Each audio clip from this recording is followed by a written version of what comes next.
ఓం నమ శివాయ. రచనరావుకి స్వాగతం. ముందుగా అందరికీ నమస్కారం.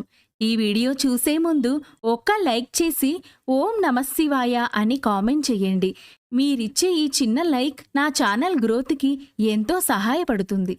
మన అందరి అమ్మ ఆ భూమాత కథ గురించి ఇప్పుడు తెలుసుకుందాం. భూదేవి కథ వింటే చాలు భూములు ఇల్లు కొంటూనే ఉంటారు. మనల్ని భరించేది భూదేవి.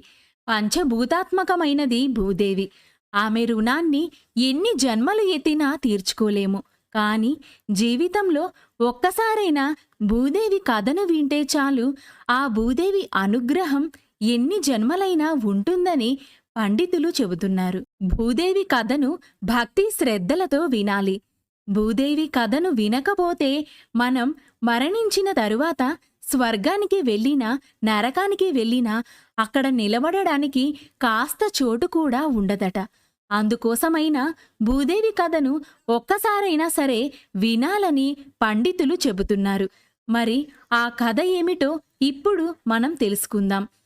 పూర్వం ఒక ముసలి అవ్వ తన 4 కొడుకులు కోడలతో నివసిస్తూ ఉండేది. ఆ అవ్వకు దానగుణం ఎక్కువ. అలా దానాలు చేసి చేసి చివరకు తాను చాలా పేదరాలు అయ్యింది. అయినప్పటికీ తన ఇంటి ముందుకు ఎవరు వచ్చినా ఏమీ లేదని పంపించేది కాదు. తనకు ఉన్నదానిలోనే ఎంతో కొంత దానం చేసేది. ఇది పెద్ద కోడలికి తప్ప మిగిలిన కోడళ్లకు నచ్చేది కాదు. అవ్వ పెద్ద కోడలికి అత్తగారంటే చాలా ఇష్టం. పెద్ద కోడలు అవ్వ ఏమి దానం చేసినా ఒక్క మాట కూడా అనేది కాదు. చాలా మంచిది.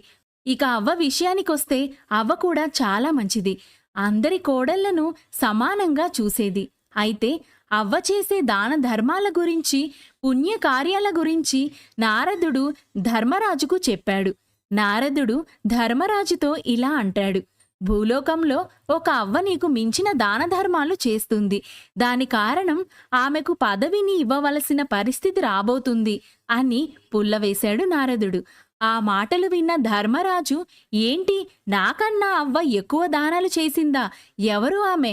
ఆమె ఎవరో తెలుసుకొని ఆమె తనకంటే ఏ విషయంలో గొప్పదో తెలుసుకోవాలని ధర్మరాజు స్వయంగా భూలోకానికి వస్తాడు. ధర్మరాజు సామాన్య మానవ రూపంలో ఒక పేదవాడిగా ఆ అవ్వ గ్రామంలో తిరగడం ప్రారంభించాడు. ప్రతి ఇంటి ముందుకు వెళ్ళి తన దగ్గర బట్టలు లేవు, కొన్ని బట్టలు దానం చెయ్యండి అని అడిగాడు. కాని ఎవ్వరూ కూడా తనకు సహాయం చేయలేదు. అలా అందరి ఇంటికి వెళ్ళి అడుగుతూ చివరికి అవ్వ ఇంటికి చేరాడు. కాని పేదవాడి రూపంలో ఉన్న ధర్మరాజు అవ్వ ఇంటికి చేరేసరికి చాలా చీకటి పడింది. అవ్వ, తన కొడుకు కోడలు అందరూ కూడా నిద్రపోతున్నారు. ఆ పేదవాడు అవ్వ ఇంటి ముందు నిలబడి ఇలా అంటాడు: అమ్మా, బయటకు రండి. చాలా చల్లగా ఉంది. బయట కప్పుకోవడానికి వస్త్రం ఏదైనా ఉంటే దానం చెయ్యండి అంటాడు. ఆ మాటలు విన్న అవ్వ కోడల్ని పిలిచి, బయట ఎవరో పిలుస్తున్నట్లు ఉన్నారు. ఒకసారి బయట ఎవరైనా ఉన్నారేమో చూసిరండి అంటుంది. దానికి చిన్న కోడలు ఇలా అంటుంది: సమయం అయిపోయింది. ఇక అర్ధరాత్రి వేళ ఎవరైనా వస్తారా? మీకంటే ఎలాగూ నిద్ర రాదు. కాబట్టి మీరే స్వయంగా వెళ్ళి బయట ఎవరున్నారో చూడండి. ఎందుకని మా నిద్రని చెడగొడుతూ ఉంటారు అంది. ఆ మాటలు విని అవ్వ బయటకు వెళ్ళిపోయింది. ఇంతలో పెద్ద కోడలు వచ్చి, ఆగండి అత్తయ్య, నేను వెళ్ళి చూస్తాను అంటుంది. మిగతా కోడలు గదిల్లోకి వెళ్ళిపోతారు. పెద్ద కోడలు బయటకు వెళ్ళి చూస్తుంది. అక్కడ పేదవాడి రూపంలో ఉన్న ధర్మరాజుని ఇలా అంటుంది: ఎవరండి మీరు? ఇంత అర్ధరాత్రి వేళ ఇక్కడ ఏం చేస్తున్నారు? మీకు ఏ సహాయం కావాలి అని అంటుంది. దానికి ఆ పేదవాడు, అమ్మా, నాకు చాలా చలిగా ఉంది. దుప్పటి ఏదైనా ఉంటే దానం చేసి పుణ్యం కట్టుకోండి తల్లి అంటాడు. అప్పుడు పెద్ద కోడలు, ఒక్క నిమిషం ఇక్కడే ఉండండి అని చెప్పి తన అత్తగారి దగ్గరకు వెళ్ళి అతను చెప్పింది అంతా కూడా చెబుతుంది. దానికి అవ్వ పెద్ద కోడలితో ఇలా అంటుంది: సరే అయితే తనకు మీ మామగారు కప్పుకున్న కంబలిని ఇచ్చి మీ మామగారికి నా దుప్పటిని ఇవ్వు. మనం ఎలాగో కిటికీలు తలుపులు వేసి పడుకుంటున్నాం కాబట్టి అంతగా చలివేయదు అంటుంది. ఆ మాటలు విన్న పెద్ద కోడలు, సరే అత్తయ్యా అని చెబుతుంది. పేదవానికి తన మామయ్య కప్పుకున్న కంబలిని ఇస్తుంది. పెద్ద కోడలు ఇంట్లోకి వెళ్ళిపోతుంది. అందరూ నిద్రించారు. పేదవాడి రూపంలో ఉన్న ధర్మరాజు ఆ కంబలిని తీసుకొని అక్కడి నుండి కొంచెం దూరం వచ్చి అసలు రూపంలోకి మారి నారదుడి వద్దకు వెళ్ళి, నారదుడు చెప్పింది నిజమే అని భూలోకంలో ఒక అవ్వ తన దగ్గర ఉన్న పాత కొత్త వస్తువులను దానం చేస్తుంది, చాలా పుణ్యాన్ని పొందుతుంది అని అంటాడు. ధర్మరాజు ఆ అవ్వ నిజంగానే సింహాసనాన్ని పొందుతుందేమో, అయితే యమధర్మరాజా, నువ్వు ఒక పని చెయ్యి, అవ్వను తీసుకొనిరా అని చెప్తాడు. ధర్మరాజు అప్పుడు యమభటులు భూలోకానికి పంపించి అవ్వను తీసుకురమ్మని చెబుతాడు. అవ్వ యమలోకానికి చేరుకుంటుంది. కాని ఆమె నిలబడడానికి కొంచెం భూమి కూడా లేదు. చుట్టూ నీళ్లే ఉన్నాయి.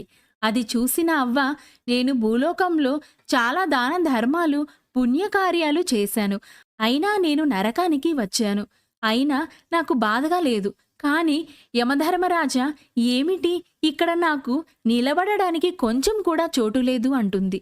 అప్పుడు మీ భూలోకానికి ధర్మరాజు వచ్చి, నువ్వు చాలా పుణ్యకార్యాలు అయితే చేశావు, కాని నువ్వు భూదేవి కథను వినలేదు, అందుకే నీకు ఇక్కడ నిలబడడానికి భూమి దొరకడం లేదు. ఇక్కడనే కాదు, నువ్వు స్వర్గానికి వెళ్ళినా అక్కడ కూడా నీకు నిలబడడానికి భూమి దొరకదు అని ధర్మరాజు అవ్వతో చెబుతాడు. ధర్మరాజా, యమధర్మరాజా, మీరిద్దరూ పుణ్యాత్ములు కదా, అయితే నాకు సహాయం చెయ్యండి. నేను నా కాళ్ల కింద భూమి లేకపోతే నేను ఎలా నిలబడగలను? నాపై జాలి చూపించండి అంటుంది. అవ్వ మాటలకు ఆమె చేసిన దాన ధర్మాలు గుర్తు తెచ్చుకున్న యమధర్మరాజు ఇలా అంటాడు, మీరు బాధపడకండి. మీకు నేను 7 రోజులు గడువు ఇస్తున్నాను. మీరు భూమి మీదకు వెళ్ళిన తరువాత 6 రోజులు భూదేవి కథను వినాలి. 7వ రోజు తిరిగి ఇక్కడికి రావాలి అని చెప్పి అవ్వను భూమిపైకి పంపిస్తాడు. చివరికి ఒక షరతు పెడతాడు. భూమిపైకి వెళ్ళిన తర్వాత క్రమం తప్పకుండా 6 రోజులు భూదేవి కథను ఒక బ్రాహ్మణుడి ద్వారా వినాలి. అలా అయితే నీకు ఇక్కడ నిలబడడానికి భూమి లభిస్తుందని చెబుతాడు. అక్కడ భూలోకంలో అవ్వ చనిపోయింది అని అనుకుని ఆమెకు దహన సంస్కారాలు చేయడం ప్రారంభించారు.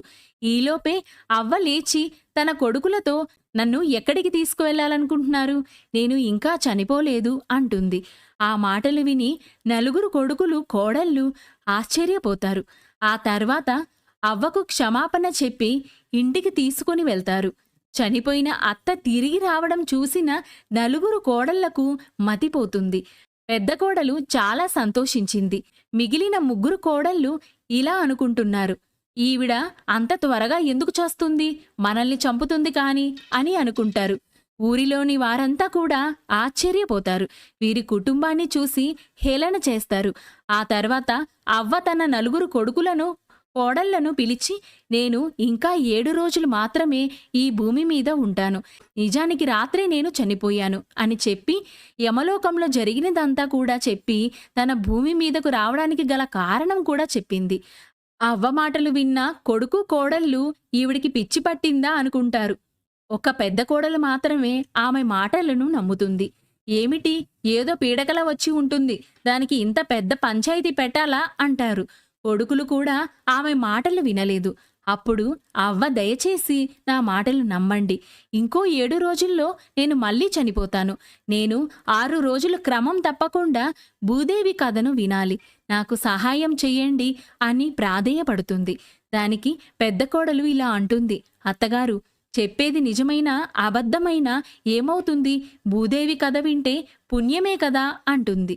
పెద్ద కోడలు తన భర్తను పిలిచి, మీరు వెంటనే వెళ్ళి ఒక బ్రాహ్మణుణ్ణి పిలుచుకురండి అంటుంది. మిగిలిన 3 కోడళ్ళు చేసేది ఏమీ లేక చూస్తూ ఉంటారు.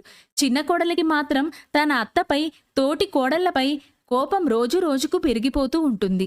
బ్రాహ్మణుడి ఇంటికి వచ్చి భూదేవి కథను ఇలా చెప్పాడు, మనల్ని భరించేది భూదేవి, పంచభూతాత్మకమైనది భూదేవి. ఆమె రుణాన్ని ఎన్ని జన్మలెత్తినా తీర్చుకోలేము. అసలు భూమిని ఎలా పూజించాలి అంటే, కనీసం అమ్మ, నా పాదఘటాలతో నిన్ను బాధ పెడితే నన్ను క్షమించు అని నమస్కరించుకోవడమైనా చేయడం మన ధర్మం. ఉదయాన్నే నిద్రలేవగానే ఉత్తరముఖంగా నిలబడి భూదేవిని 2 చేతులతో తాకి నమస్కరించాలి. ఆ తర్వాత దైనందిన కార్యక్రమాలు మొదలుపెట్టాలి. ఒకానొక కాలంలో భూమి పాపబాధల వల్ల అధికంగా క్షీణించింది. ఈ సమయంలో హిరణ్యాక్షుడు అనే రాక్షసుడు భూమిని అపహరించి పాతాళ సముద్రంలో దాచిపెట్టాడు. అతను భూమిపై రాజ్యం చేయాలనే ఆశతో భూదేవిని ఒడిసిపట్టి సముద్రంలో ముంచివేశాడు. భూమి బాధను గమనించిన దేవతలు మరియు ఋషులు భగవంతుని వద్ద శరణు పొందారు. వారి ప్రార్థనలకు స్పందించిన విష్ణువు వరాహ అవతారం స్వీకరించాడు. వరాహం అవతారాన్ని ధరించి సముద్రంలోకి దిగి హిరణ్యాక్షునితో ఘోరమైన యుద్ధం చేశాడు. యుద్ధం చాలా కాలం పాటు కొనసాగింది. హిరణ్యాక్షుడు మహాశక్తివంతుడైనప్పటికీ భగవంతుని ముందు నిలబడలేకపోయాడు. చివరికి విష్ణువు తన తిరుగులేని చక్రాయుధంతో హిరణ్యాక్షుని సంహరించాడు. అనంతరం భూదేవిని తన 2 దవడల మధ్య మోసుకొని భూమిని తన స్థానంలో ప్రతిష్ఠించాడు. ఈ రక్షణ తరువాత వరాహుడు భూమిని వివాహం చేసుకున్నాడు మరియు వీరికి మంగళ అనే కుమారుడు జన్మించాడు. హిరణ్యాక్ష ప్రభావం కారణంగా భూమికి అసురుడు నరకాసురుడు కూడా జన్మించాడు. నరకాసురుణ్ణి వధించడంలో సహాయం చేయడానికి భూమి కృష్ణుడి భార్య సత్యభామగా జన్మించింది. భూదేవిని లక్ష్మీదేవి యొక్క ఒక అవతారంగా భావిస్తారు. క్షీరసాగర మథనంలో మహాలక్ష్మి మరియు భూదేవి 2 భిన్న స్వరూపాలుగా ప్రాప్తమయ్యారని పురాణాలు చెబుతున్నాయి. వైష్ణవ సాంప్రదాయాలలో భూమిని లక్ష్మీదేవితో పాటు విష్ణువు యొక్క ద్వితీయ భార్యగా కూడా చెప్తారు. అలా క్రమం తప్పకుండా అవ్వ ఇంటిలో 6 రోజుల పాటు భూదేవి వ్రతకథను చదివించారు. ఇక 7వ రోజు ఉదయాన్నే అవ్వ నీటితో నింపిన చెంబును దారమును 5 రూపాయలను తీసుకొని కొడుకు కోడలను పిలిచింది. మీరందరూ కలిసి నాతో రావి చెట్టు వద్దకు రండి. అక్కడ భూదేవి కథను చివరిగా విందామంటుంది. ఈరోజు నేను మీ అందరినీ విడిచిపెట్టి వెళ్ళిపోతాను. తెల్లవారేసరికి ఈ లోకాన్ని కూడా వదిలి వెళ్తాను అని చెబుతుంది. ఆ మాటలు విని కొడుకులు కోడళ్ళు ఏమీ మాట్లాడరు. నిస్సహాయంగా చూస్తూ ఉంటారు. బ్రాహ్మణుడు అవ్వ తన 4 కొడుకులకు కోడళ్లకు రావి చెట్టు వద్ద భూదేవి కథ వినిపిస్తాడు. కథ పూర్తయిన తర్వాత అవ్వ లేచి తనతో తెచ్చుకున్న నీటిని రావి చెట్టు మొదల్లో పోసి కోడళ్లకు దారమిచ్చి చెట్టుకు కట్టమని చెప్పింది. అమ్మా భూదేవి, నేను చేసిన ఈ వ్రతాన్ని స్వీకరించు. నేను చేసిన పాపాలను క్షమించు. నాకు నిలబడడానికి భూమిని ఇవ్వు అని భూదేవిని మొక్కుతుంది. అందరూ కలిసి ఇంటికి వెళతారు. అవ్వ తన కొడుకు కోడళ్లతో ఇలా అంటుంది. ఈరోజు నా చివరి రోజు. నాకు ఇష్టమైన వంటలు చేసి పెట్టండి. నేను ఆనందంగా ఇక్కడి నుండి వెళ్ళిపోతాను అంటుంది. దానికి చిన్న కోడలు ఇలా అంటుంది. ఏమైందని మీకు? ఇష్టమైన వంటలు చేయాలా? అన్ని దానాలు పూజలు వ్రతాలు చేసి మమ్మల్ని కటిక పేదవారిని చేశారు. మీరు ఏదో నిజంగానే చనిపోతారని మేము నమ్మి మీకు ఇన్ని సేవలు చేస్తూ ఉన్నాము అంటుంది. ఇక పెద్ద కోడలు, ఇక చాలు ఆపు. నువ్వు ఏమీ మాకు సహాయం చేయనవసరం లేదు.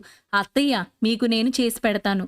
మీకు ఇష్టమైన వంటలన్నీ చేస్తాను. నన్ను ఎవరు ఆపుతారో చూస్తాను అంటుంది. పెద్ద కోడలు ఒక్కసారి ఇంటికి వెళ్ళి ఒక్కో పదార్థం తెచ్చి వంట చేస్తుంది. అందరినీ పిలిచి భోజనం చేయమంటుంది. కానీ చిన్న కోడలు తినదు. అప్పుడు అవ్వ రేపు పొద్దున్నే నేను వెళ్ళిపోతాను. ఈ ఒక్కరోజు నాతో కలిసి భోజనం చేయరా తల్లి అని చిన్న కోడల్ని పిలుస్తుంది. ఇష్టం లేకపోయినా అందరితో కలిసి భోజనం చేస్తుంది చిన్న కోడలు. అవ్వ తన చివరి రోజులు ఆనందంగా గడుపుతుంది. ఇక ఆ రోజు రాత్రి యమదూతలు వచ్చి ఆమెను యమధర్మరాజు వద్దకు తీసుకుని వెళ్తారు. యమధర్మరాజు ధర్మరాజు చూస్తూ ఉంటారు. అవ్వ ఇలా అంటుంది. స్వామి, మీరు చెప్పినట్లే నేను భూమి మీదకు వెళ్ళి భూదేవి కథను విన్నాను. కాని స్వామి, నేను ఎన్నో దాన ధర్మాలు చేశాను కదా. కాని నా పిల్లలకు ఇప్పుడు ఇంటిలో వారు తినడానికి కూడా తిండి లేదు. ఇన్ని పుణ్యకార్యాలు చేసినందుకు నాకు ఏం మిగిలింది అని ఏడుస్తుంది. ధర్మరాజు అవ్వతో, నువ్వు చేసిన వ్రతం మామూలు వ్రతం కాదు, భూదేవి వ్రతం. నీకు నీ కుటుంబ సభ్యులకు భూదేవి అనుగ్రహం పుష్కలంగా లభించింది. చివరి రోజు నువ్వు నీ కుటుంబంతో కలిసి భూదేవి కథను విన్నావు. నీ పుణ్యఫలం వారికి కూడా దక్కింది. చూడు అంటూ భూమి వైపు చూపించి తన ఇంటిలో ధనధాన్యాలను చూపించాడు. అవి చూసి అవ్వ చాలా సంతోషించింది. ఇక మరుసటి రోజు చిన్న కోడలు ఇంతలో ఆ గదిలోని పెట్టె శబ్దం వచ్చింది. పెద్ద కోడలు ఏమిటి అని పెట్టె తీసి చూసింది. పెట్టె మొత్తం డబ్బుతో నిండి ఉంది. వెంటనే తన గదిలోకి వెళ్ళి చూసింది. ఆ గదిలో కూడా డబ్బు బంగారం ఉన్నాయి. వంటగదిలో చూసింది. సరుకులన్నీ నిండి ఉన్నాయి. అవి చూసి పెద్ద కోడలు ఆనందంతో తన భర్తను పిలిచింది. తన భర్త చిన్నగా, ఇప్పుడు ఇంట్లో ఏమీ లేవు, ఎక్కడికి వెళ్ళి ఏం తీసుకురాను అని అంటాడు. దానికి పెద్ద కోడలు, మీరు ఎక్కడికి వెళ్ళనవసరం లేదు, ఒకసారి ఇంటిలోకి రండి అంటుంది. పెద్ద కోడలు, భర్త, మిగిలిన వారందరూ కూడా ఇంటిలోకి వచ్చి చూసేసరికి ఇల్లంతా డబ్బుతో, వస్తువులతో, ఆహార పదార్థాలతో నిండి ఉంటుంది. మిగిలిన 3 కోడళ్ళు తమ గదుల్లోకి వెళ్ళి చూసుకుంటారు.